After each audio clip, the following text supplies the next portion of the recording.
Welcome, weary traveler, to a journey through the quiet corridors of time, where the past lingers in places built for rest and refuge.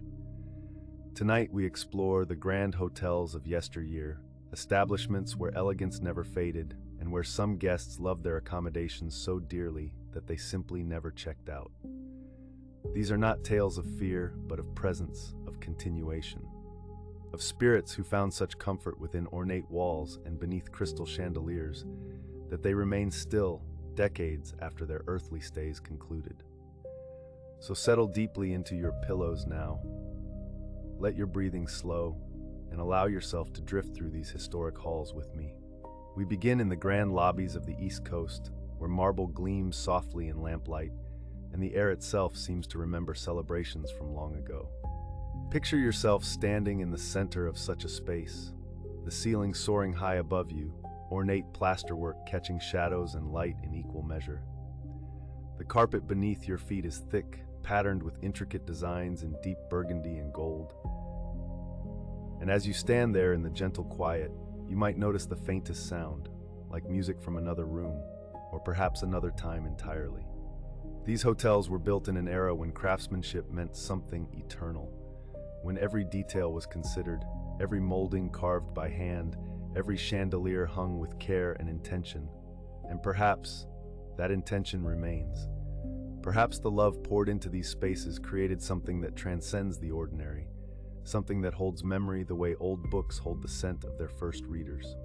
Let us begin our exploration gently, carefully, with reverence for both the living and those who may no longer be counted among them.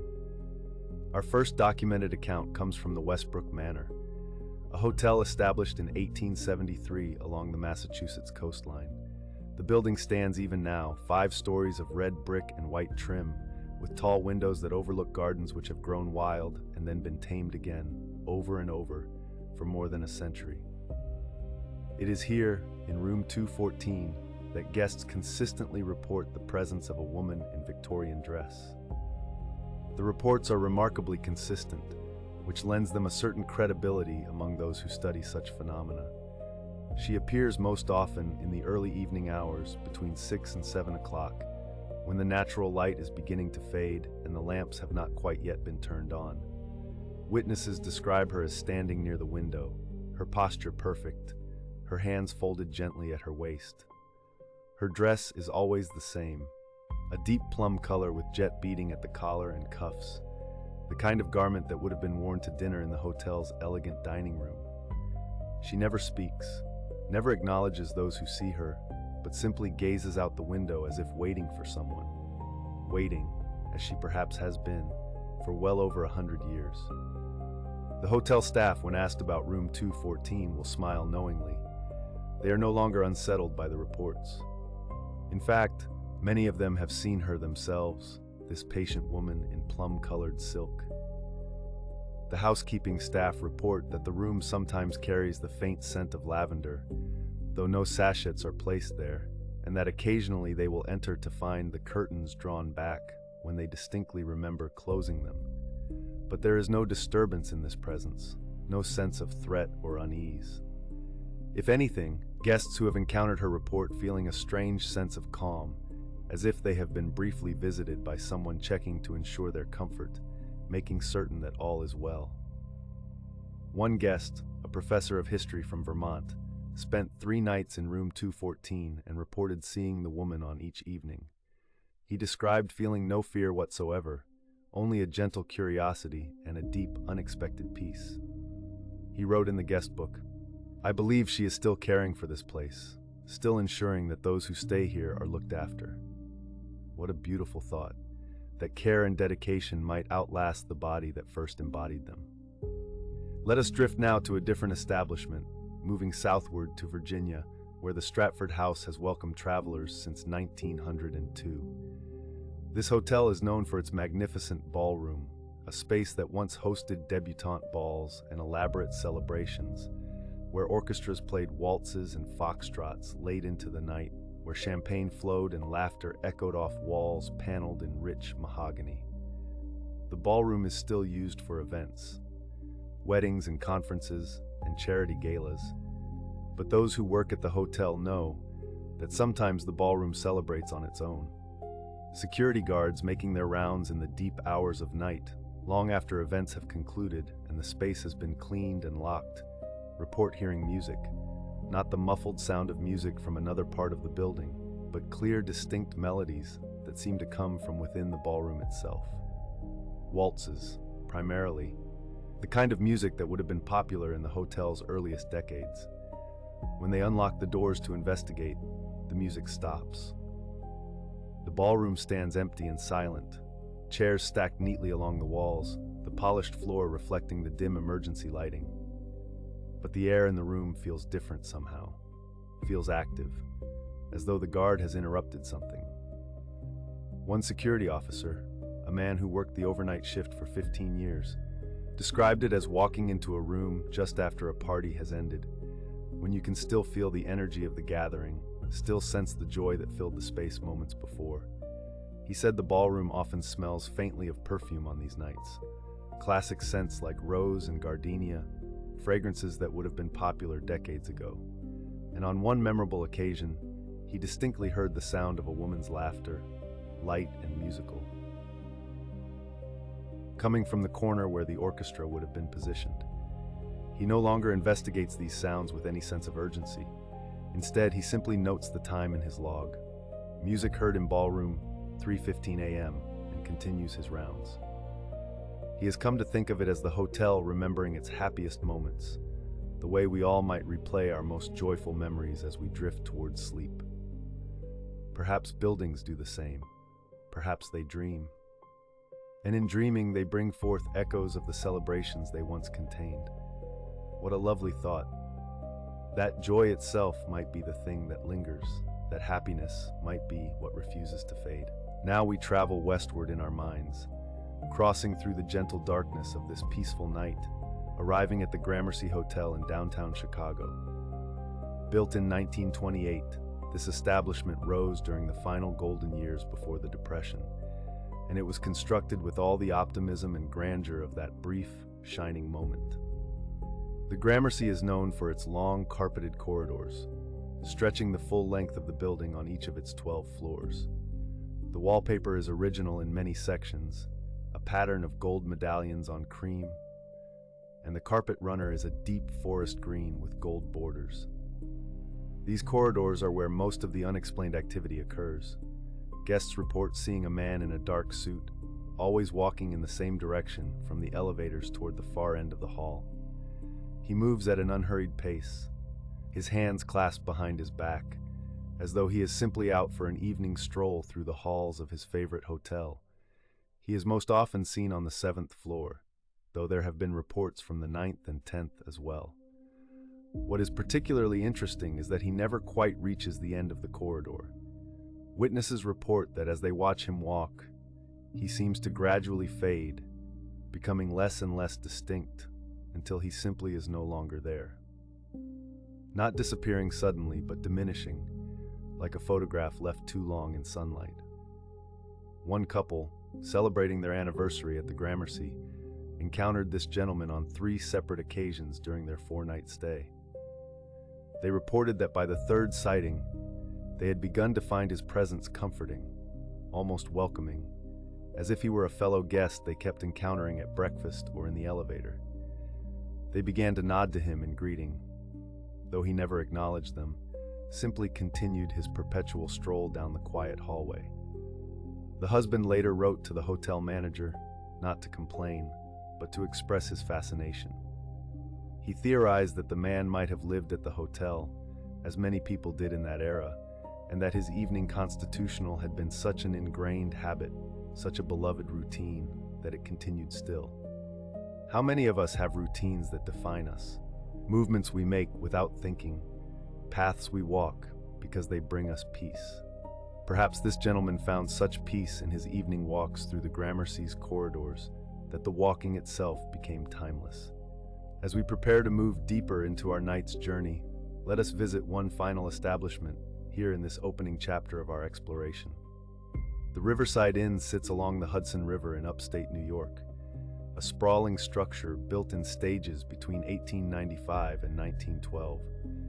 It is a place of many wings and additions, of staircases that lead to unexpected places, of rooms that were once servants' quarters and later became guest accommodations. The hotel has a complicated layout, the kind that requires small maps posted at corridor intersections to help guests find their way. And it is in this maze-like quality that something interesting occurs. Guests report becoming lost, which is not unusual in itself, but then being helped by a woman in a long skirt and white blouse, dressed in what appears to be the uniform of a hotel maid from the early 20th century. She never speaks, according to these accounts, but gestures gently, indicating which direction to turn, which staircase to take. And guests who follow her guidance invariably find themselves exactly where they needed to be, at their room, or the dining room, or the main lobby. But when they turn to thank her, she is no longer there. The current housekeeping staff have heard these stories countless times, and while they cannot explain the helpful phantom maid, they find the accounts consistent with the hotel's history. There was indeed a woman named Clara who worked at the Riverside Inn for over 40 years, beginning in 1906 and continuing until her death in 1948. She was beloved by guests and staff alike, known for her kindness and her uncanny ability to know exactly what guests needed before they asked. Old guest books contain numerous mentions of Clara's exceptional service. And so perhaps Clara continues to serve. Perhaps her dedication to ensuring that guests were comfortable and cared for was so profound that it continues even now, a gentle presence that guides and assists, asking nothing in return. As you consider this, allow yourself to feel grateful for such dedication, such care, and allow that feeling of gratitude to soften your body further, to slow your breathing even more, as we prepare to journey deeper into the night, into the quiet spaces where the past and present meet. And so we move deeper now, deeper into the night, into the quiet hours when hotel corridors grow still and the spaces between sounds become wider, more profound. We find ourselves drawn to particular rooms that have accumulated stories, the way old furniture accumulates the impressions of those who've rested upon it, gently, persistently, over time. There is a room on the third floor of a hotel in Savannah, room 307, where housekeeping staff have learned to knock 3 times and wait before entering. Not out of fear, you understand, but out of respect. Because in room 307, the past has a presence, a weight like humidity in summer air. Guests who've stayed there speak of waking in the deep hours 2 or 3 in the morning to find the television on, though they're certain they turned it off. Not showing a program, mind you, just static. That soft white noise that is itself almost soothing, almost like rain or distant waves. And as they reach for the remote, some guests report their hand passes through a pocket of air so cold it takes their breath, just for a moment, just long enough to notice. The coldness hovers near the window, always near the window, where the curtains hang heavy and still. And in that moment of coldness, in that breath of chill, some have reported catching a scent, faint but unmistakable, the powdery sweetness of old perfume, the kind worn in a different era, floral and complex, lily of the valley perhaps, or violet. The staff at this hotel have their theories, gentle theories, spoken in hushed tones during shift changes. They believe a woman named Dorothy stayed in that room frequently in the 1950s when she would visit her sister who lived nearby. Dorothy loved that particular room, requested it specifically, because it overlooked the garden. And in those days, before the building next door was constructed, you could see clear to the park. She would sit by that window for hours, they say, watching the light change, the seasons turn. And now, whether it is truly Dorothy or simply some impression she left behind, that spot by the window remains cool, even on the warmest nights. And the television, well, electronics are sensitive things, aren't they? Sensitive to fluctuations we can't quite measure, to presences we can't quite name. The static is not threatening, not really. It's more like a signal, a reminder that the room has held many dreams, many vigils, many quiet hours of waiting and watching. As you imagine this room, allow yourself to feel the heaviness of those curtains, the solidness of the walls that have stood for so many decades, protecting, sheltering. Feel how the coolness near the window might actually be refreshing, welcome, like the cool side of a pillow. And that scent of vintage perfume, let it remind you of safety, of a grandmother's embrace, of times when the world moved more slowly, when people stayed longer in places, when presence meant something deeper. Breathe in slowly and imagine that faint floral scent mixing with the clean smell of laundered sheets. Breathe out and let the static from the television become white noise that smooths the edges of thought, that softens the boundary between waking and sleep. There is nothing here to fear, only stories, only impressions, only the gentle reminder that some energies are comfort-seeking, drawn to these rooms not to disturb, but to rest.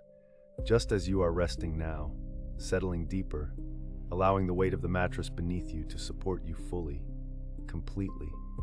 Let us drift now to another room in another hotel, this one perched along the rugged coast of Maine, where fog rolls in thick and soft as cotton, where the sound of foghorns pulses through the night like a heartbeat, slow and steady and deeply calming. This hotel was built in 1892, all wooden beams and brass fixtures, and it has settled into itself the way very old buildings do, with creaks and sighs that sound almost conversational, almost alive. Room 211 in this establishment, the Waverly it's called, has a particular quality. Guests often mention it in their reviews, not with alarm, but with a kind of bemused wonder. They speak of waking to find their belongings rearranged, not disturbed exactly, but moved. A book that was on the nightstand now rests on the dresser, placed carefully, spine aligned with the edge.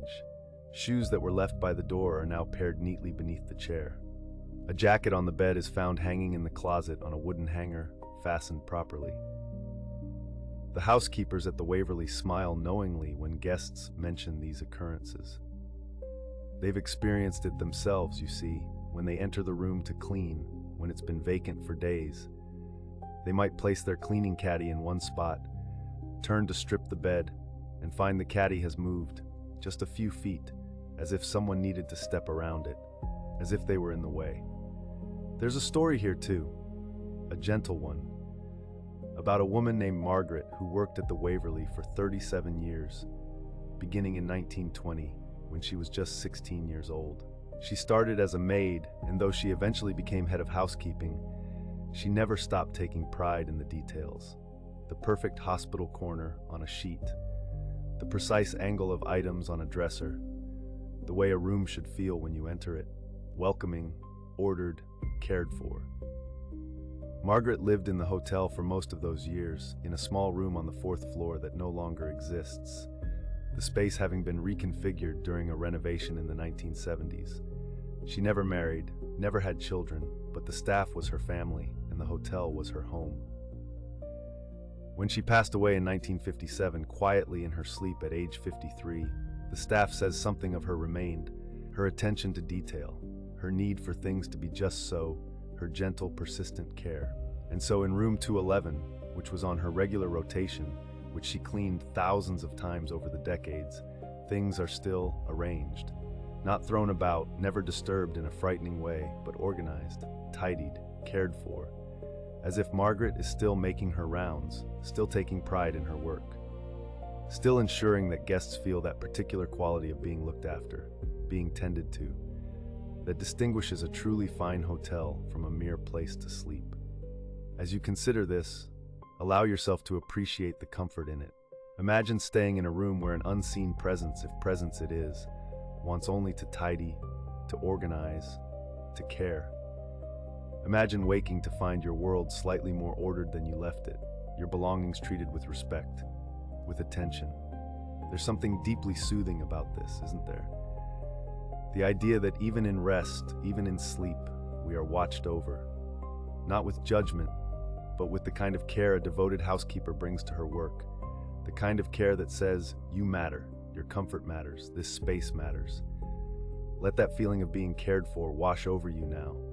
Let it relax your shoulders, your jaw, the small muscles around your eyes.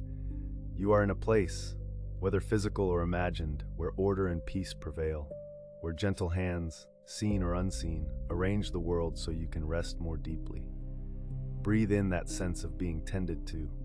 Breathe out any tension you've been holding, and allow yourself to sink further, further into comfort, into the softness beneath you, into the gathering dark that holds you like a careful hand. The night deepens around us now, and our breathing slows to match its rhythm as we consider another story, another room, this one in a sprawling resort hotel in the Catskill Mountains, a place where families have vacationed for generations, where the same guests return year after year, drawn by memory, by tradition, by the comfort of the familiar. There is a suite on the second floor, the Linden Suite, they call it, with windows that face the forest, where in autumn the maples turn shades of fire and gold, and in winter the snow piles soft and high on the sills. This suite has a sitting room, a bedroom, and a small alcove with a writing desk, the kind of desk with cubby holes and tiny drawers, made of rich dark wood that glows in lamplight. Guests who stay in the Linden Suite often mention, in the comment cards they leave, or in quiet conversations with the front desk staff, that they hear footsteps. Not in the hallway outside, but within the suite itself. In the sitting room, when they are lying in the bedroom, they hear the measured pace of someone walking, slowly, back and forth, as if pacing, or perhaps as if simply moving through a familiar space, the way one does in one's own home, without hurry, without destination. And when they rise to investigate, their hearts beating just a little faster, their senses alert, they find, of course, nothing. The sitting room is empty, still, the furniture undisturbed, and yet, there's often something else they notice. A coldness near the writing desk, a definite chill in the air. That same phenomenon we've encountered before, that pocket of cool that seems to hold its shape, to occupy space. The hotel's records, kept meticulously since the resort's opening in 1904, tell of a man named Robert Ashford, a writer who spent every October at the hotel for 12 consecutive years, from 1935 to 1946, always requesting the Linden Suite, always bringing his typewriter, his papers, his ambitions. He was working on a novel, he told the staff, a great American novel about a family much like his own, and he needed the quiet, the beauty of the mountains, the distance from the city, to do his work justice. Robert would spend his days walking the trails, observing, taking notes, and his evenings in that sitting room, pacing as he thought, working through plot problems and character motivations, the way writers do, moving through space as if movement might unlock the words. Late into the night, his footsteps could be heard, back and forth, a rhythm that the staff grew accustomed to, a sound that meant someone was deep in creative thought, deep in the world of imagination. In October of 1946, Robert returned as usual, but this time he seemed tired, older than his 59 years. He told the desk clerk he was nearly finished, just one more season of work and the book would be complete. But 3 days into his stay, he was found at the writing desk, slumped over his papers, having passed quietly from a heart attack, his work incomplete, his story unfinished. And now, in the Linden Suite, in October especially, but sometimes in other months as well, there are footsteps, the slow measured pace of a man thinking, working, trying still to solve the puzzle of his narrative. The coldness near the desk might be where he sat, where he bent over his typewriter, where his concentration was so complete it left an impression on the very air. But there is nothing sad in this, not truly, because Robert loved this work, loved this place, loved the process of creation even more than the prospect of completion. And so what remains, if anything remains, is not distress, but dedication, the peaceful persistence of someone engaged in meaningful work, the kind of focus that feels almost meditative, almost restful. As you imagine these footsteps, slow and steady, back and forth, let them become rhythmic to you, soothing like a pendulum, like waves, like breathing, back and forth, a pattern that your mind can follow, can trace, can relax into. And that coolness by the desk, imagine it as refreshing as the pleasant chill of autumn air, crisp and clean, inviting deeper rest. You are safe here in this story, safe in your own resting place, and the footsteps, if you hear them in your mind, are only the sound of peaceful persistence, of work that is also rest, of presence that means no harm, only continuance, only the gentle refusal to leave beauty behind. We continue our journey, our gentle drift through these spaces where time seems to fold upon itself, where the past breathes softly alongside the present, never intrusive, never alarming, simply there, like a familiar scent or a half-remembered melody.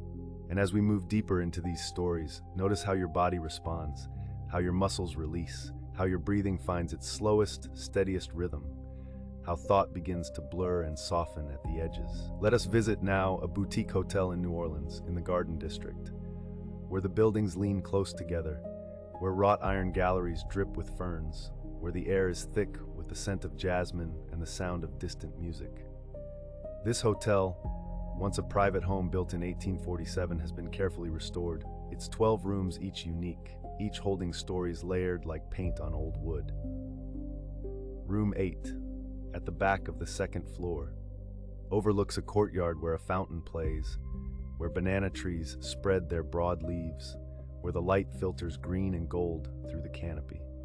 This room is decorated in shades of cream and pale blue, with antique furniture that has been there, in some cases, since the building's earliest days. And in this room, guests and staff alike report the scent of perfume, appearing without warning, without source, not the smell of modern fragrances, sharp and chemical, but something older, more complex, more subtle. It might be rose, but not fresh roses, dried roses perhaps, mixed with powder, with vanilla, with something faintly spicy like clove. It arrives suddenly, fills the space for a moment, 10 seconds, 20, and then fades away, dissipating like mist, leaving those who smelled it wondering if they imagined it, though multiple people have reported the exact same experience. Using remarkably similar words to describe it, that powdery floral warmth, that sense of another time. There are photographs in the hotel's small museum behind the reception desk, old photographs in frames of tarnished silver, showing the family who built the house. Among them is a young woman, Celeste Devereaux, daughter of the original owner, who lived in the house until her death in 1923 at the age of 84. In the photographs, she appears regal, elegant, dressed in the fashion of her era, high collars and elaborate brooches, her hair arranged in intricate styles. And in every photograph, even those taken when she was quite old, she wears the same small smile, knowing, content, as if she possessed a pleasant secret. The room that is now room 8 was Celeste's bedroom, her private sanctuary for more than 70 years. She would sit by the window, according to family letters preserved in the local historical society, and read, or do needlework, or simply watch the light move through the courtyard, finding peace in the constancy of green things, of water, of home. And she was particular about her perfume, ordering it specially from a parfumerie in Paris, the same scent for decades, a custom blend that she felt represented her truest self. And now, that scent returns, not always, not predictably, but often enough that the staff knows it, recognizes it, speaks of it with a mixture of familiarity and respect. They call it Celeste's visits. And when a guest mentions smelling something beautiful, something they can't quite identify, the staff simply nods and smiles and says, yes, she's here today. There is such comfort in this, isn't there? The idea that what we love, we might keep forever. The scent we chose to represent ourselves, the room we made our own, the view we cherished. These things might persist, might continue to exist in some form, some dimension, accessible to those who are sensitive enough, or still enough, or open enough to perceive them. As you rest now, breathing slowly, allow yourself to imagine a scent you love. Perhaps it's lavender, or vanilla, or fresh bread, or the smell of rain on warm pavement. Breathe in, and imagine that scent filling your awareness, bringing with it memories of comfort, of safety, of moments when all was well. And breathe out, releasing any remaining tension, any remaining thought that no longer serves you. You are becoming like these rooms we've visited, a space where past and present coexist peacefully, where memories rest lightly, where the boundaries between then and now grow soft and permeable and unimportant. Let the scent of roses and powder and vanilla, let the sound of fountains in courtyards, Let the green filtered light all blend together now, creating an atmosphere of complete peace, of acceptance, of gentle continuity. You are held, you are safe, you are drifting into the deeper spaces of rest, where stories become dreams, and dreams become the softest darkness, the most welcoming silence. And so we arrive at the quietest part of our journey, the deepest hour, where the stories begin to repeat their themes, their patterns, the way water finds the same path down a slope, the way breath finds the same rhythm in deepest sleep. We have seen now, in room after room, in hotel after hotel, that certain elements recur, like phrases in a lullaby, like the familiar weight of a beloved blanket. The cold spots near windows appearing again and again, as if those who remain are drawn to light, to the view, to the threshold between inside and outside, between then and now. Can you feel that coolness, that pleasant chill against your skin, as if a window were opened somewhere nearby? Letting in the night air, fresh and clean and slightly damp, the scent of vintage perfume, floral and powdery, lily of the valley, violet, rose, drifting through spaces when no one living wears such fragrances anymore. Can you imagine that scent now? Can you let it fill your awareness, so familiar somehow, so connected to comfort, to being cared for, to grandmother's house, to safety, to time moving slowly?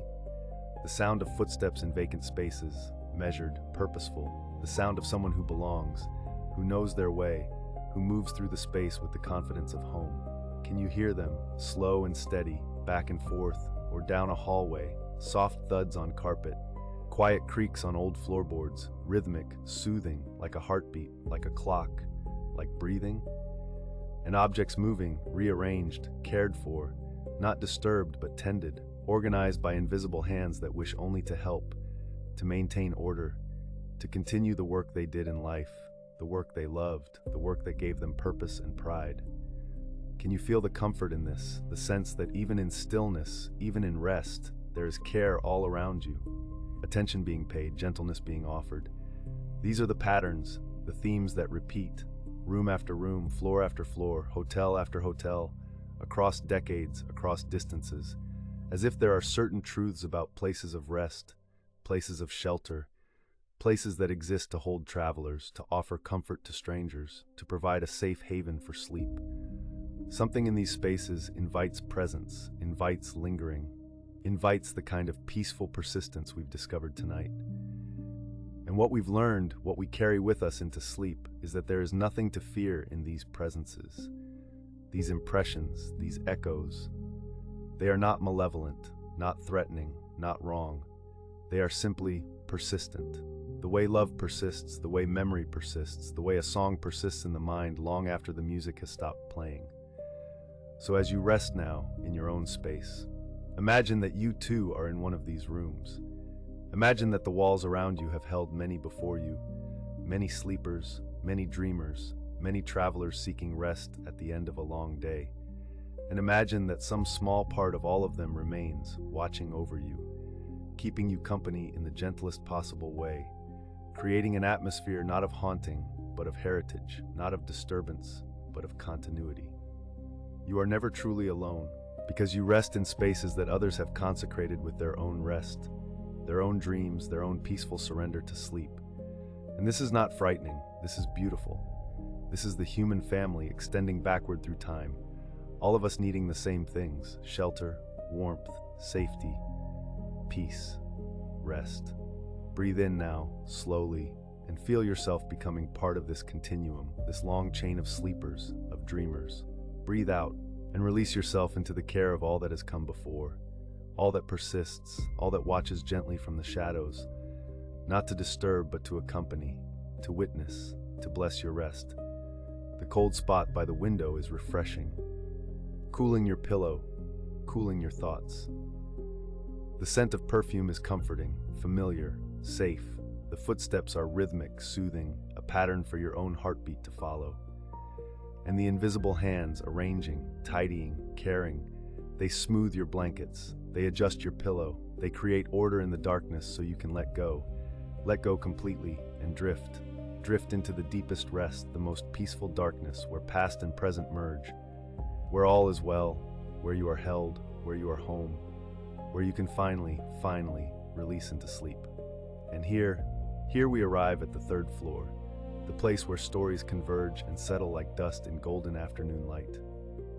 The third floor of the Grand Victorian Hotel has been the subject of countless accounts, countless whispered observations, and as we ascend these carpeted stairs, our footsteps muffled by years of fabric and care, we begin to understand why certain spaces hold more than others, why certain corridors seem to remember.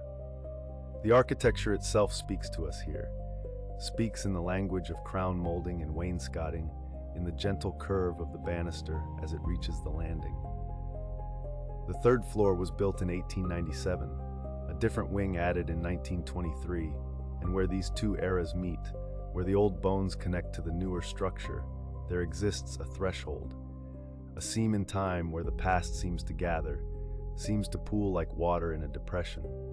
Guests who stay in rooms 301 through 310 often report the same sensations, the same gentle awareness of presence. They speak of waking at 3 a.m., always 3 a.m., to find the emergency exit sign at the end of the hall casting its soft green glow, illuminating the wallpaper with its faded pattern of roses and vines. The light seems different here, seems to move more slowly, as if passing through some invisible medium between then and now. A hotel manager named Margaret has worked here for 32 years, and she describes the third floor with a kind of reverence, a peaceful acceptance. "It's not frightening," she says in her quiet voice. "It's more like the floor is dreaming, like it's replaying its memories while we walk through them." She tells of how the doors along this corridor are made of solid oak, how each one has a transom window above, frosted glass that glows softly when the hall lights dim for evening. The carpet runner is burgundy with gold medallions, worn smooth in the center where countless feet have traveled. And if you stand very still in the late afternoon, when the sun comes through the window at the far end, you can see dust motes suspended in the beam, moving so slowly they seem frozen, caught between moments. The air here feels thicker, not oppressive, but cushioned, as if the space itself is padded with memory and time. Room 307 is particularly known, particularly documented. The door is like all the others, brass number plate polished to a soft gleam. But guests who stay here consistently report the same experience. They describe settling into bed, feeling the weight of the thick duvet, the coolness of cotton sheets, and then, just as sleep approaches, they hear it, the sound of a music box, tinkling out a melody from somewhere in the room. The melody is always the same, a waltz, slow and slightly off-key, as if the mechanism has aged along with everything else. Housekeeping staff have searched for the source, searched drawers and closets and the space beneath the bed, but no music box has ever been found. And yet the sound continues, night after night, a lullaby from another era, soothing in its consistency, in its gentle refusal to be explained. And those who hear it say they feel no fear, only a deep, settling calm, as if being sung to sleep by a grandmother they never knew, but somehow remember.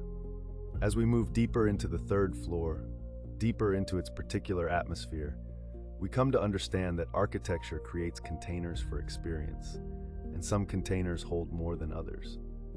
The junction where the 1897 wing meets the 1923 addition is marked by a subtle shift, a place where the ceiling height changes by just 6 inches, where the floor seems to slope ever so slightly, and guests walking this transition often pause, often feel a momentary displacement, as if they've stepped from one room of time into another. There is a window seat at this juncture, built into the wall beneath a tall, narrow window. The cushion is velvet, once deep blue but now faded to a softer shade, the color of twilight, the color of forgetting. Hotel legend says that a woman named Catherine used to sit here in 1902, waiting for someone who never arrived. And though we cannot know if this is true, there is something about the spot that invites stillness, invites sitting and watching and waiting.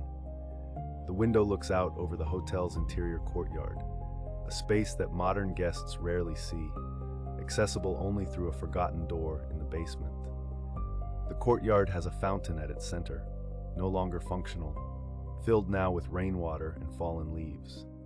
And the window above reflects this scene in its old glass, glass that ripples and distorts, glass that shows you the world as it might have been seen over a century ago, wavy and uncertain, softened at all edges. On the opposite side of this junction, in the newer wing, rooms 315 through 22 form their own cluster of stories. Their doors face each other across the hallway, creating an intimate space, almost like a room itself. The ceiling here has decorative tin tiles, painted cream, but showing their age in gentle rust spots that pattern the surface like constellations, like a map of time itself. A guest named Thomas stayed in room 318 for a week while visiting his daughter, and he kept a journal of his experiences, a journal he later shared with the hotel staff. He wrote about waking each night to see a figure standing at the foot of his bed, a woman in a long dress, but he described feeling no alarm. "She seemed to be checking on me," he wrote, "the way a nurse might check on a patient or a mother on a sleeping child. I felt cared for, and I would simply close my eyes again and return to the deepest sleep I've known in years." The repetition of such accounts is what makes them remarkable, the way different people, strangers to each other, separated by months or years, report the same peaceful presence, the same sensation of being watched over, being tended. The third floor seems to operate as a space of guardianship, where the past doesn't haunt but rather hovers, gently protective, quietly attentive. The emergency lighting here is original to the 1923 renovation, brass sconces with frosted glass shades. They remain lit all night, creating pools of amber luminescence every 15 feet along the corridor, and between these pools, the shadows gather softly, not threatening but restful, like the spaces between thoughts, the pauses between breaths. If you stand in the hallway at midnight, you can hear the building settling, the old wood contracting, creating sounds like whispered conversation, like words spoken too softly to distinguish. But the tone is clear, the tone is welcoming, peaceful, safe. There is a particular quality to the air on the third floor, a density, a texture that seems to slow everything down. Even the most hurried guest finds themselves walking more slowly here, finds their breathing deepening, their shoulders dropping, as if the space itself is teaching them how to move through it, how to exist at its particular frequency.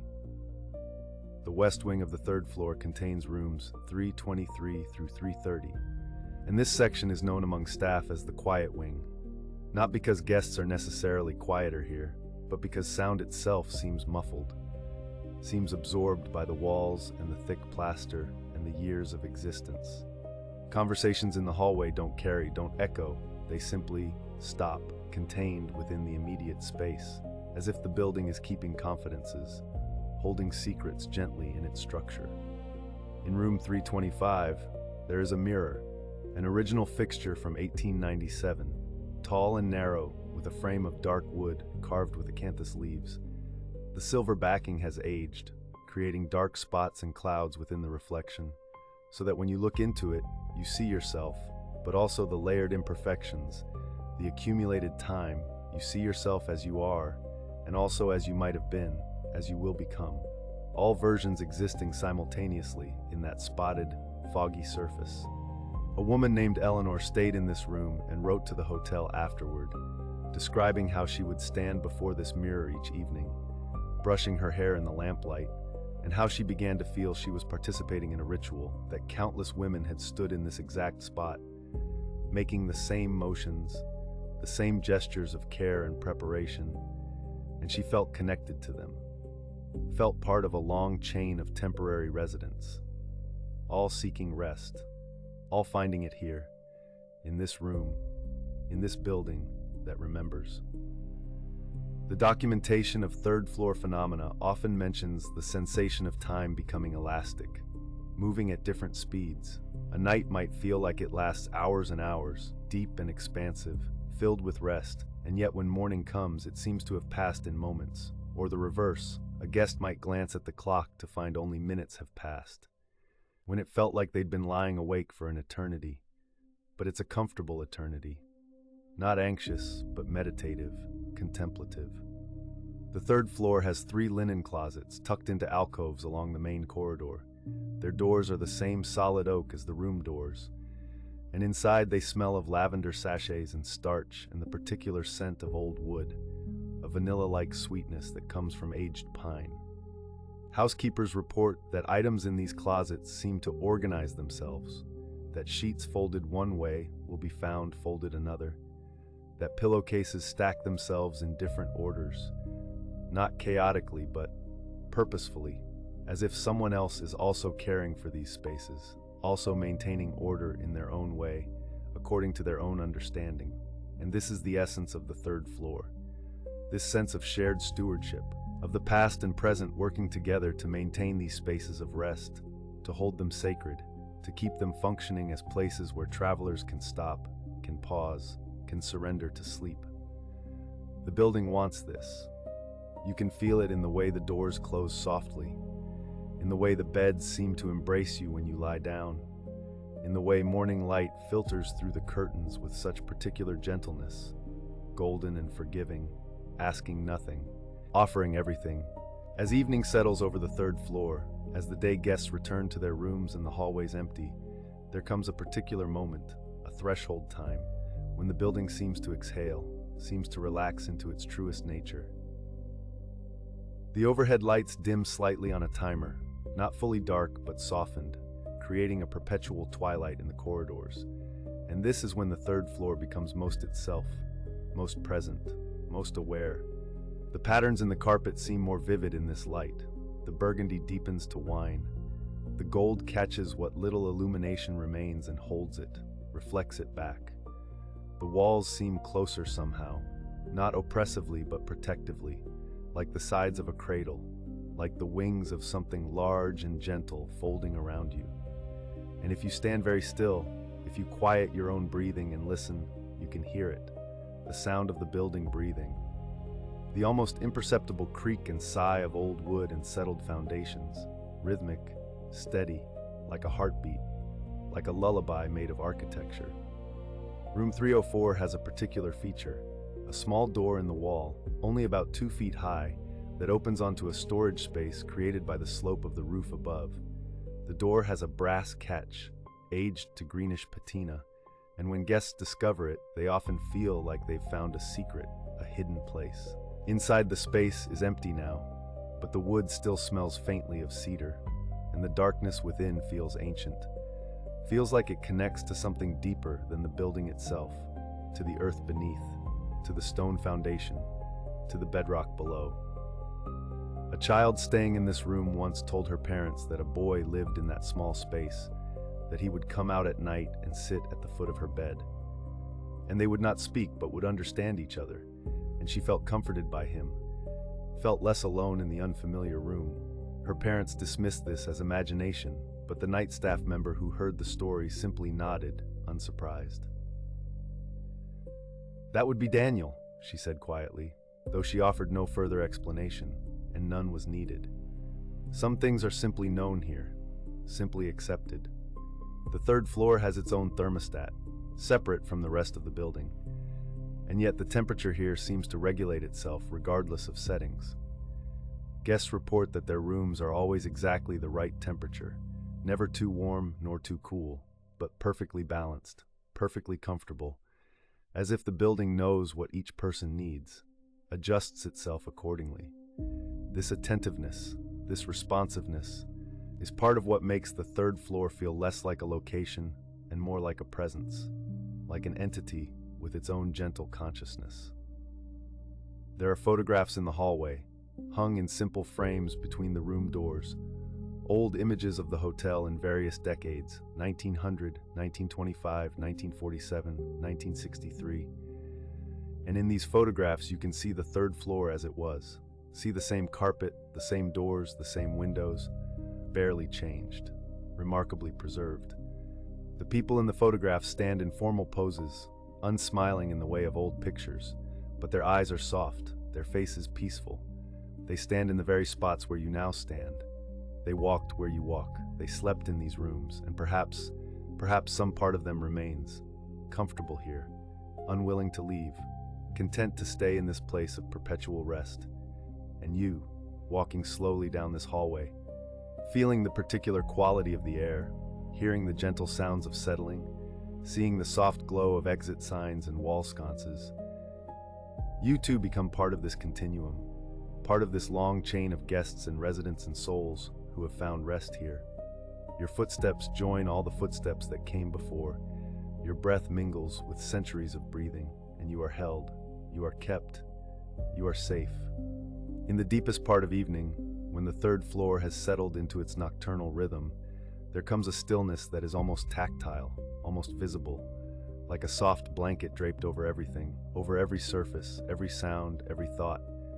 The building holds this stillness carefully, maintains it like a sacred trust, and invites you to surrender to it, to stop resisting, to stop analyzing, to simply be. The wing that houses rooms 311 through 317 has a slight curve to it, following the shape of the street below. And this curve creates a sense of enclosure, of being held within something, of existing inside rather than merely passing through.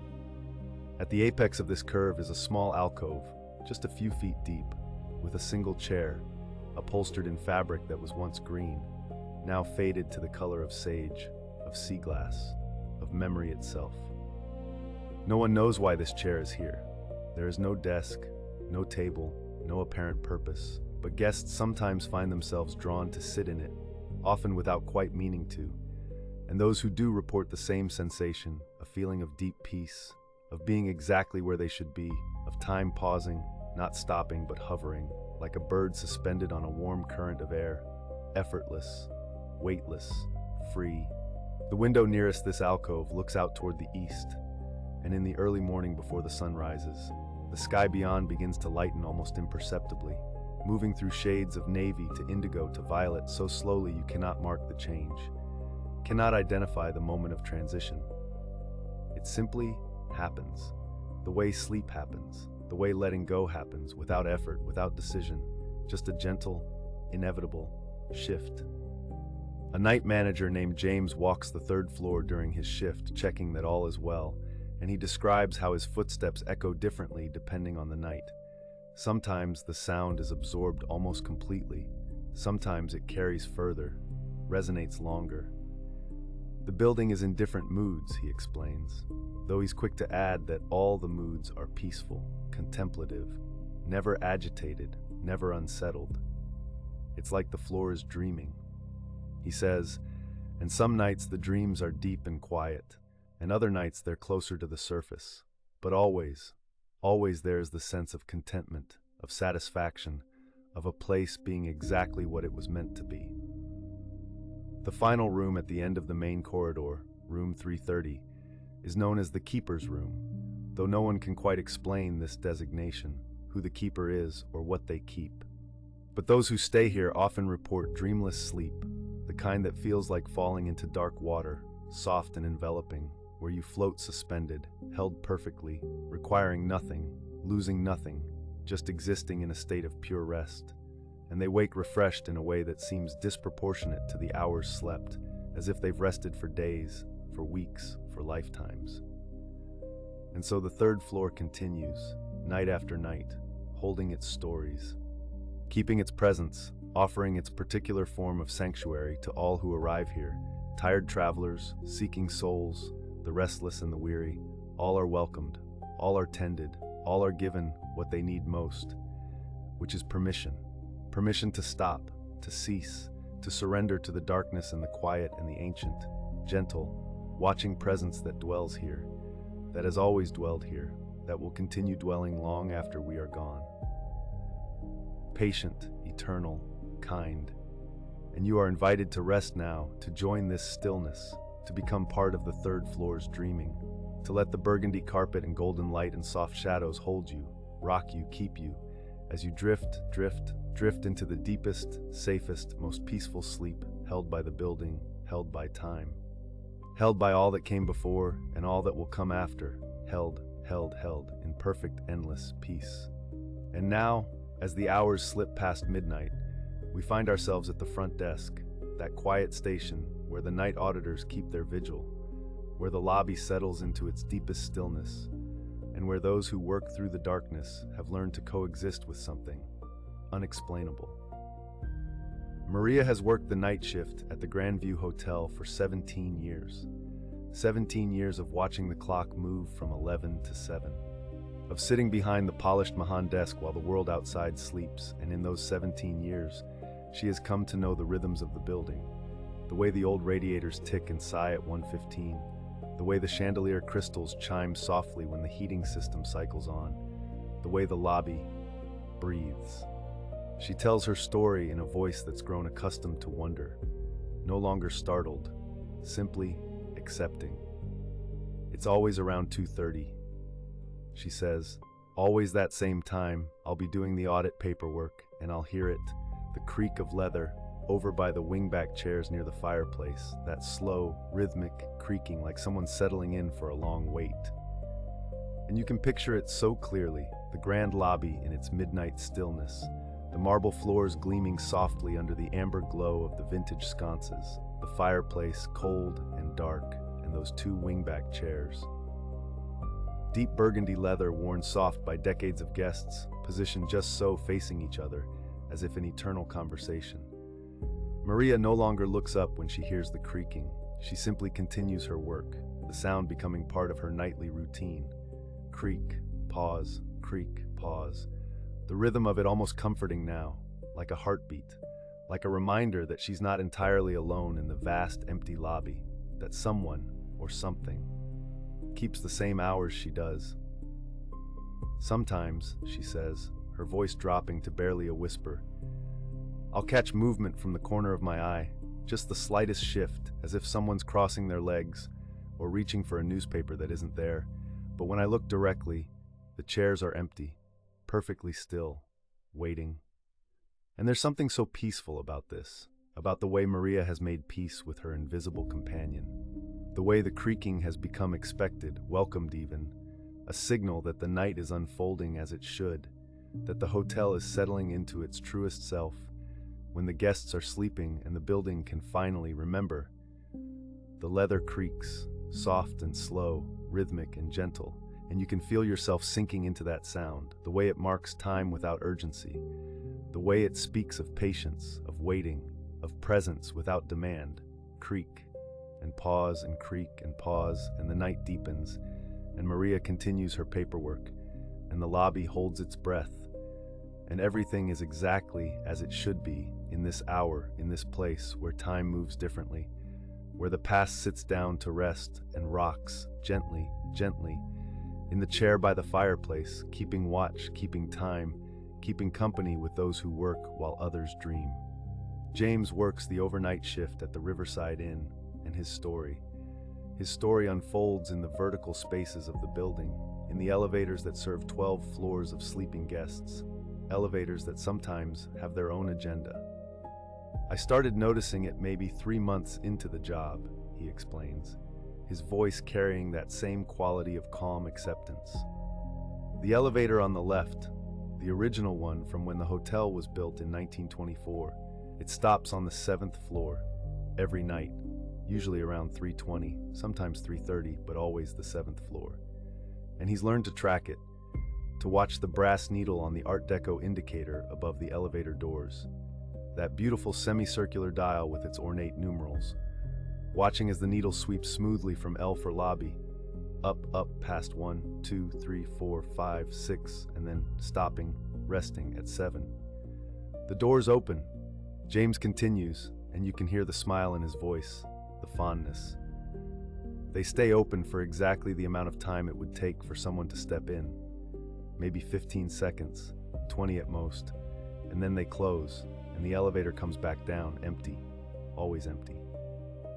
You can see it so clearly in your mind, the polished brass doors sliding open onto the 7th floor hallway, that carpeted corridor dimly lit by the emergency exit signs, the soft green glow, the patterned carpet in shades of cream and dusty blue, the numbered doors all closed, all quiet, all holding sleeping guests who never hear the elevator arrive, never see the doors open, never witness the space where someone, something, steps inside. And James has taken to greeting it, this nightly journey. Going up, he'll say softly. when he knows it's about that time, when he can feel the building preparing for its routine. And sure enough, within minutes, the old motor hums to life and the elevator begins its climb. "I think it's Mr. Pemberton," James says, referring to the hotel's original owner, who lived in a suite on the 7th floor from 1924 until his death in 1956. "I think he's just checking on things, making sure his hotel is running smoothly, coming down to see if the night desk needs anything." And there's something so tender about this interpretation, something that transforms the unexplainable into something almost caring. The idea that someone loved this place enough to continue watching over it, to maintain their nightly rounds, to check in with the staff, even now, even after all these years. The elevator hums, that deep, mechanical purr of old machinery still faithfully serving, and you can feel the vibration of it. The way it travels through the building's bones, through the floors and walls, a gentle reminder of movement, of purpose, of journeys taken over and over, worn smooth by repetition, by ritual, by love. 7 floors up, and the doors slide open, onto the quiet, onto the stillness, onto the hallway that remembers and waits. And after the appropriate pause, the doors slide closed and the descent begins, back down, down, down. Through the sleeping floors, through the dreams of guests who'll never know, back to the lobby, to James, who nods, who marks the time in his log, who whispers, "Good night, Mr. Pemberton," as the doors open onto emptiness, onto air, onto the invisible presence that steps out and fades into the marble and the memory until tomorrow night, when the routine begins again. And then there's Patricia, who manages the night audit at the Harborview Grand, a sprawling property where the lobby extends into a lounge area, where sofas and armchairs create intimate spaces, where guests used to gather in the evenings back when the hotel was young, back when big bands played and champagne flowed, back when. "The piano," Patricia says simply, and those 2 words carry everything. The piano plays. It sits in the corner of the lounge, a baby grand, black lacquer dulled slightly by age but still elegant, still beautiful, its lid closed, its keys covered, untouched by human hands since the last event, weeks ago, months perhaps, and yet, not a melody, Patricia explains, her voice taking on that dreamy quality, that soft wonder, just notes, single notes like someone testing the keys, remembering where their fingers should go, D, then G, then B flat, random, but not random, purposeful somehow, like practicing, like warming up for a performance that never quite begins. And she describes the sound, the way a single note will shimmer out of the silence, hanging in the air of the empty lounge, pure and clear and impossibly lonely. One note, and then minutes later, another, the sound traveling across the space, across the vintage rugs in their muted golds and dusty blues, past the empty sofas, past the darkened bar, all the way to the front desk where Patricia listens and waits and counts the seconds until the next note. It's never the same pattern, she says, but it's always gentle, always tentative, like whoever's playing doesn't want to wake anyone, doesn't want to disturb, just wants to touch the keys one more time, to feel that connection, to remember. You can feel yourself settling into this image, the grand lounge in its midnight stillness. The piano waiting in its corner, the way the streetlights from outside filter through the tall windows, casting everything in shades of amber and shadow, and then that single note, D, floating out into the room, vibrating, fading, leaving only its ghost in the air. Patricia has stopped logging these incidents. There are too many, and besides, what would she write? Piano played itself again, note F sharp at 2:47 a.m., note C at 3:12. It seems almost disrespectful to reduce it to data, to incident reports, when it feels more like a conversation, like music too personal to be heard by many, like a lullaby being hummed by someone who's forgotten most of the words but remembers the feeling. And so she simply listens, doing her paperwork, balancing the day's accounts, while the piano remembers, one note at a time, D, pause, G, longer pause, B flat, and the pauses between grow longer, more contemplative, as if the player is getting tired, is preparing to rest, to save their energy for tomorrow night, when the ritual will begin again. "I think it's beautiful," Patricia whispers, and you can hear the smile, the affection. "I think, whoever it is, they just love this place. They love the piano, and they can't quite let go. And honestly, I hope they never do, because those notes, they're the loneliest, loveliest sound. And they remind me that music doesn't really end. It just pauses, waiting for the next person to remember to play, to keep the song going, even if it's just one note at a time in the deep, deep quiet of the night." The night deepens, and we find ourselves with Thomas, night manager at the Colonial Arms, a historic hotel where the hallways seem to extend forever, where the carpeted corridors absorb sound, where the night shift means walking the floors, checking that all is well, and encountering the footsteps. "You hear them behind you," Thomas explains, his voice steady, comfortable with the unexplainable.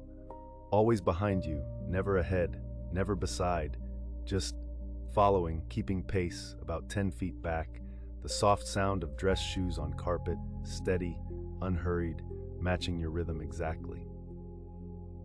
And he's tested it, of course he has, stopped suddenly to see if the footsteps continue, and they stop too, precisely when he stops, as if the follower is just as surprised, just as uncertain of the etiquette of this situation. And then when Thomas starts walking again, after a beat, after that held breath moment, the footsteps resume, that soft, measured tread, always maintaining that same careful distance. "I used to turn around," Thomas admits, "every time. I'd spin quickly, trying to catch a glimpse, but there's never anyone there, just the empty hallway, the soft glow of the sconces, the numbered doors, the carpet stretching back toward the elevator, empty, completely empty, and yet, when he turns back around and continues his rounds, within a few steps, there they are again, the footsteps, faithful, persistent, accompanying him on his journey through the sleeping floors. Past room 412 where a family from Michigan is dreaming. Past 415 where a business traveler sleeps. Past 418, 421, 424, and behind Thomas, always behind. Those phantom footsteps keep time. "I don't turn around anymore," he says softly, and there's warmth in his voice now. Genuine affection. "I just let them follow. Sometimes I talk, tell them about my day, about the guests, about how the building is doing, and it feels like maybe they appreciate that. Like maybe they just want to help with the rounds, to be useful, to still be part of the hotel, even if they can't be seen." And you can picture Thomas moving through those endless hallways, the emergency exit signs casting their gentle green glow, the vintage sconces spreading pools of amber light, his footsteps soft on the patterned carpet, and behind him, that echo that's not quite an echo, that presence that's not quite present, following, accompanying, watching over. Some nights, Thomas says, he can feel them more strongly than others, can sense not just the footsteps, but a kind of temperature, a cool spot that moves with him, staying just behind his left shoulder. And on those nights, he finds himself slowing his pace slightly, making the rounds more leisurely, giving his invisible companion time to observe, to check each floor, to satisfy themselves that all is well, that the hotel they loved, perhaps died in, perhaps never left, is safe, is cared for, is continuing on. "Floor by floor," Thomas murmurs, and his voice has taken on that rhythmic quality, that gentle repetition. "We walk together, floor by floor.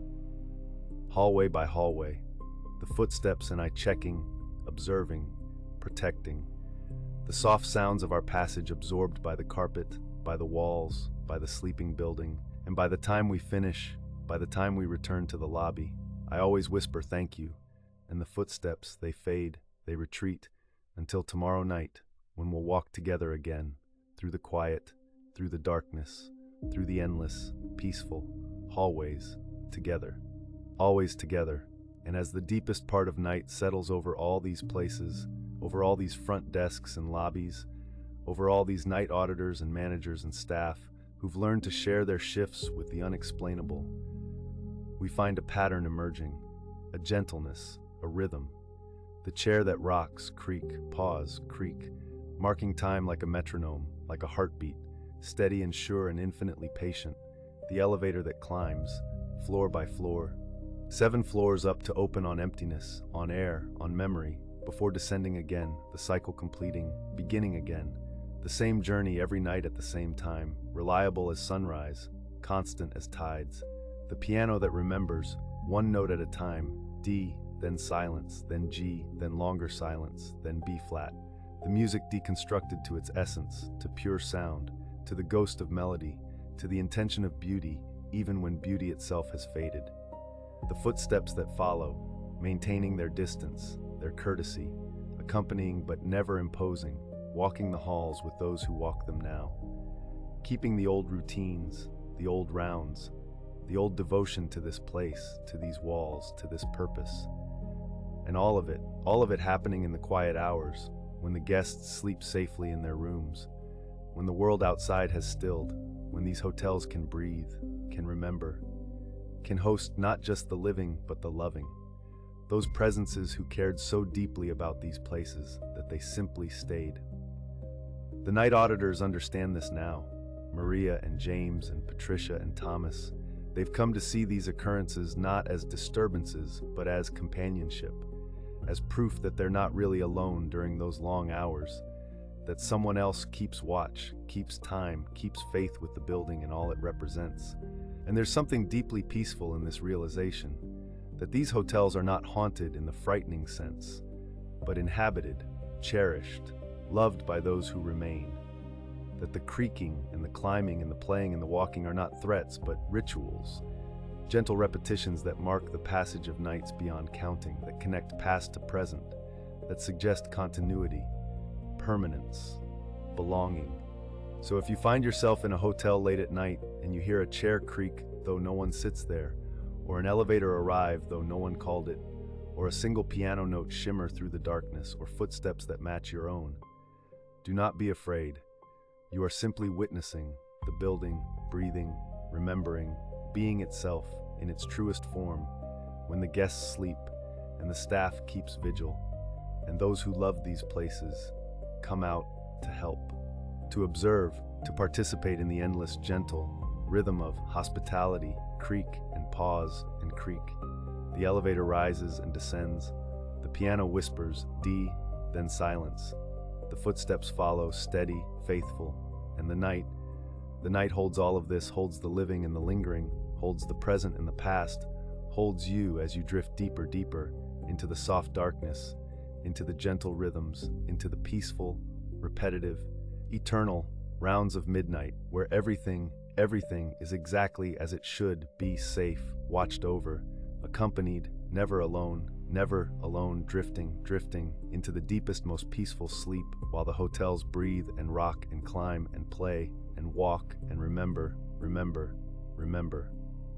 And so, as the night begins its slow transformation into dawn, we find ourselves here at the threshold, where all these stories converge, where patterns emerge from the darkness like constellations becoming visible, one star at a time. The hotels breathe, yes, they breathe still, in that eternal rhythm we've come to recognize, the rhythm of old walls expanding and contracting, of heating systems cycling through their ancient routines, of foundations settling into earth they've known for 100 years or more. This is the pattern, the first pattern, the breathing, in and out, in and out. And you can breathe with them now, matching your rhythm to theirs, feeling your chest rise and fall, synchronized with lobbies and corridors, with grand staircases and forgotten storage rooms, all breathing together, all part of the same gentle cycle. The lights in the hallways, they dim ever so slightly as they've done throughout our journey. The pattern repeats, hallway after hallway, floor after floor, the same warm glow softening, until the darkness becomes a comfort rather than a mystery, until the shadows are familiar friends.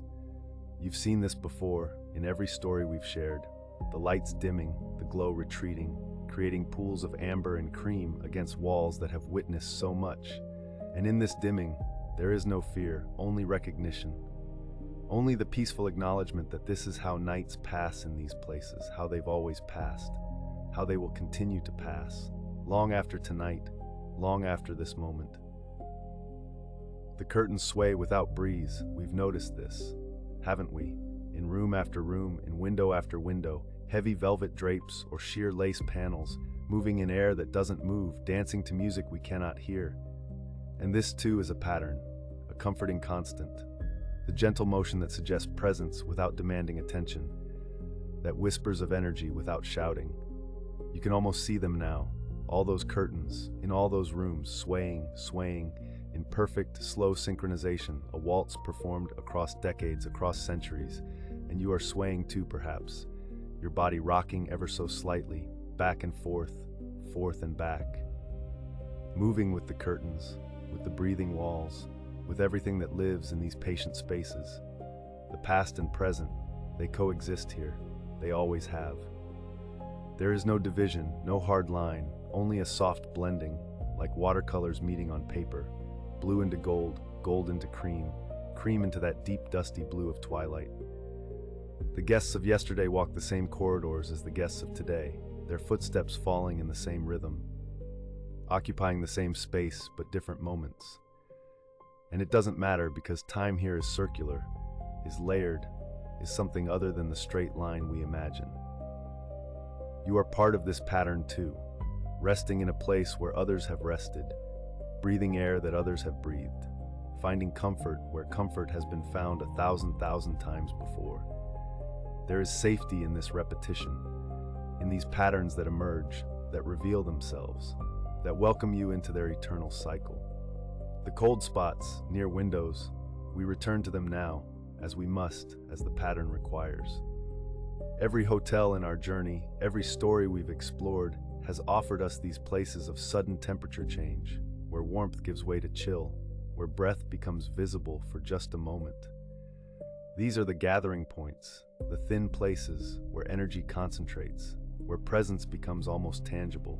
And standing in these cold spots, if you were to stand there, you would feel it, the coolness on your face, your hands, the way it seems to wrap around you, not threatening, never threatening, but embracing, acknowledging, including you in something older, something that has repeated night after night after night. The windows themselves, tall windows, small windows, bay windows with cushioned seats, narrow windows that overlook fire escapes, they all frame the same darkness. The same stars, the same moon making its patient arc across the sky, and in their glass, reflections appear, not always, but sometimes, often enough to be another pattern, another expected element of this recurring experience.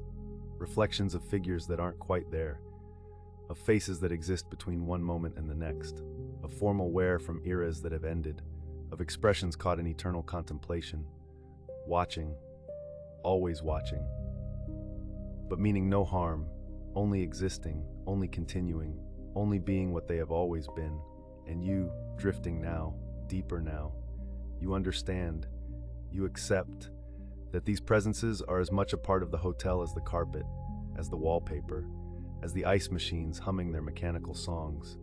They belong. They have earned their place through decades of attachment, through love of these spaces, through an unwillingness or an inability to leave. And who are we to judge? Who are we to demand departure?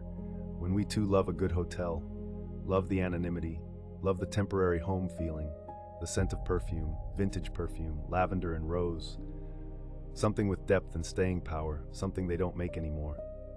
Not quite that way.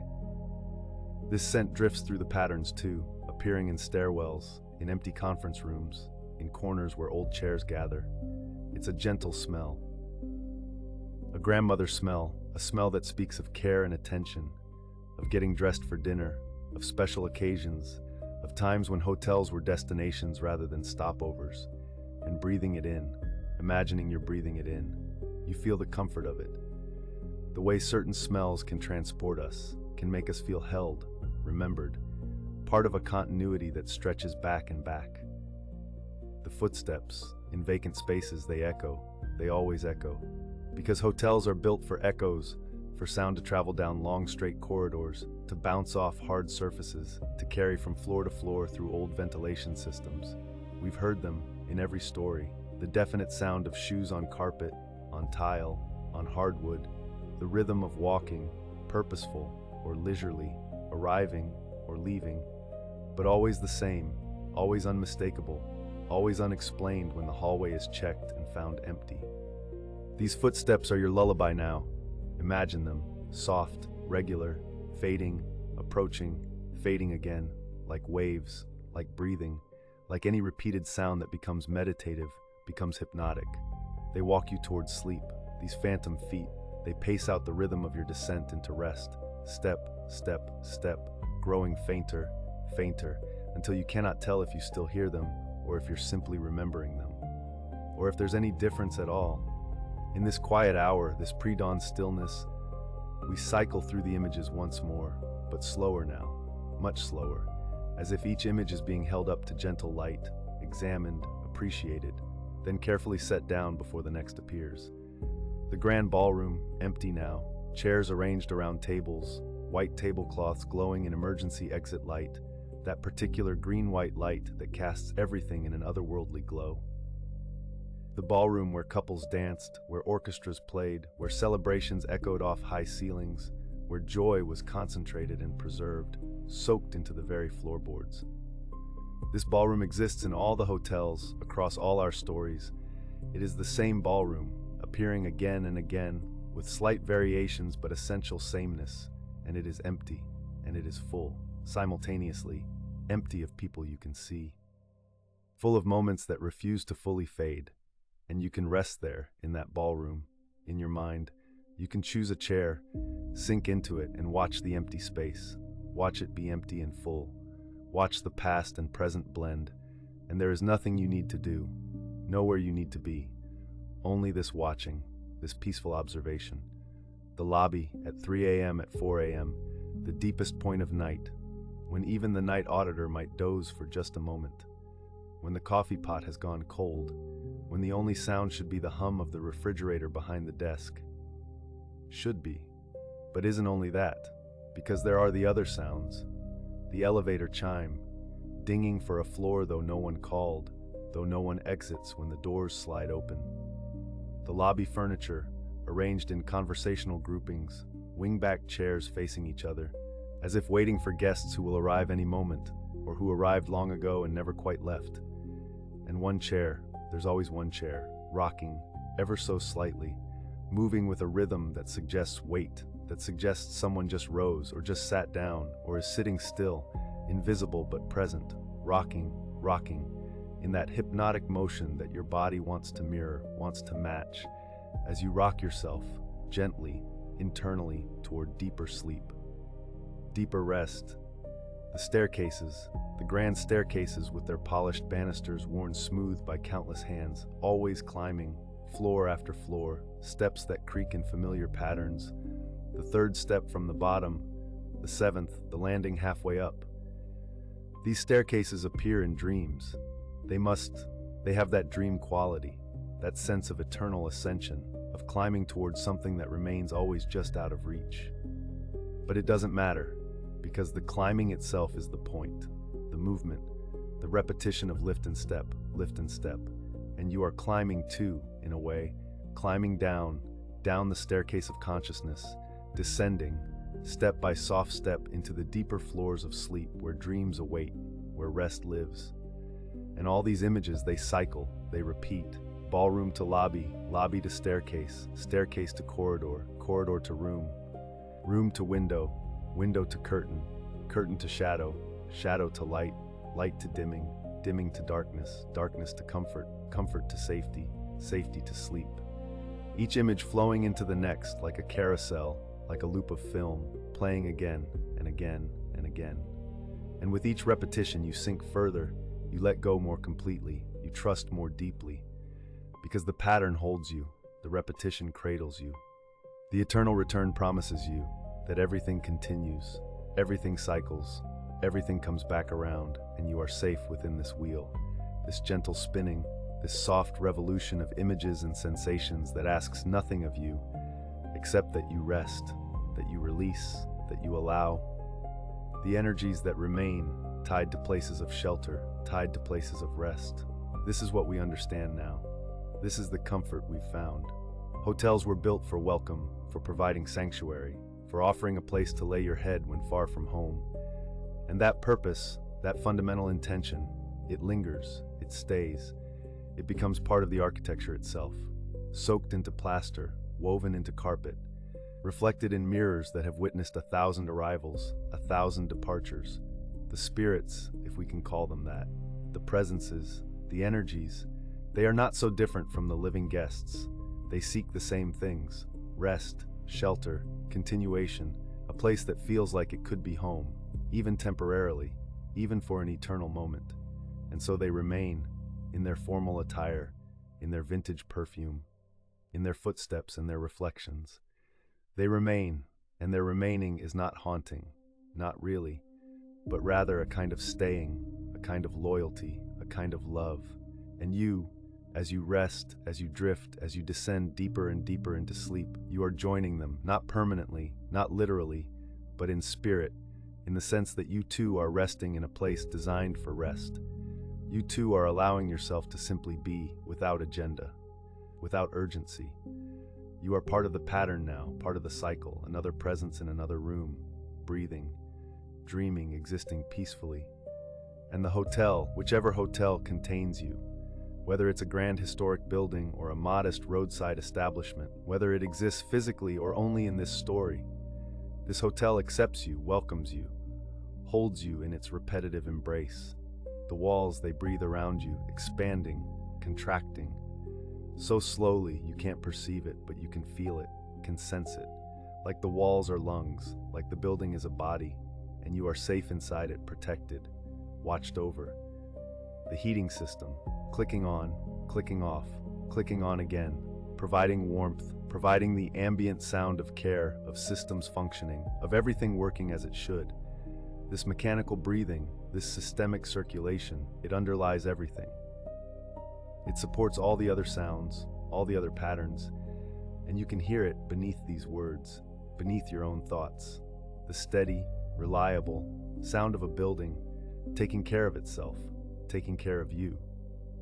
The darkness, the particular darkness of hotel rooms where blackout curtains block all light, where the only glow comes from the alarm clock, from the smoke detector LED, from the thin line of light under the door.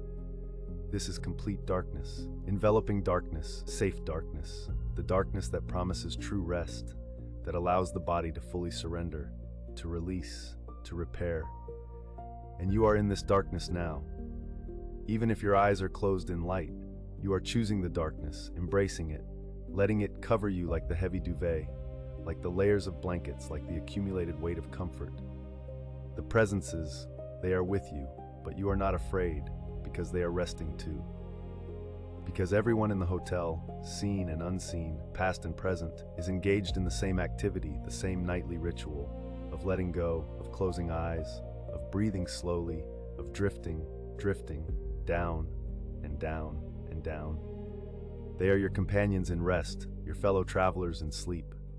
And there is something beautiful in that, something connecting, the way we're all doing this together, all surrendering to the same necessity, the same biological imperative to sleep, to dream, to restore. And the hotel, it facilitates this. It was designed for this. Every room a cell of rest, every bed an altar to sleep, every pillow a cloud to cradle the head. This is the purpose, the pattern, the reason these buildings exist, and the reason some energies never leave. Because where else would you want to be than in a place designed entirely for rest?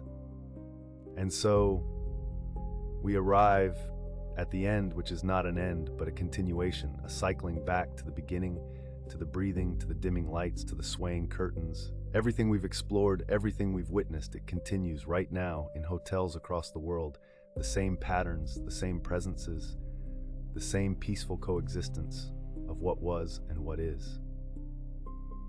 The night auditor, checking the computer screen, watching the lobby, comfortable now with the chair that rocks, with the elevator that travels, with the footsteps in empty halls, no longer startled, no longer afraid, just accepting, just knowing that this is how it is, how it has always been.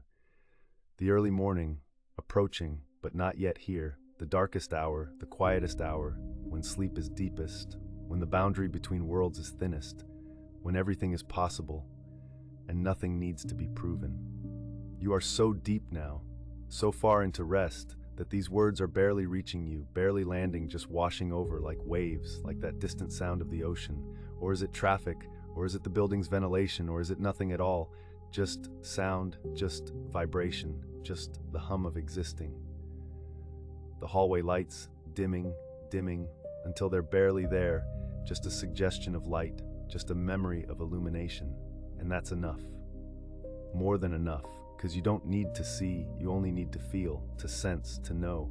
The curtains swaying so slowly now, barely moving, just the smallest shift, back, forth, like breathing, like everything comes back to breathing, in, out, so slow, so easy.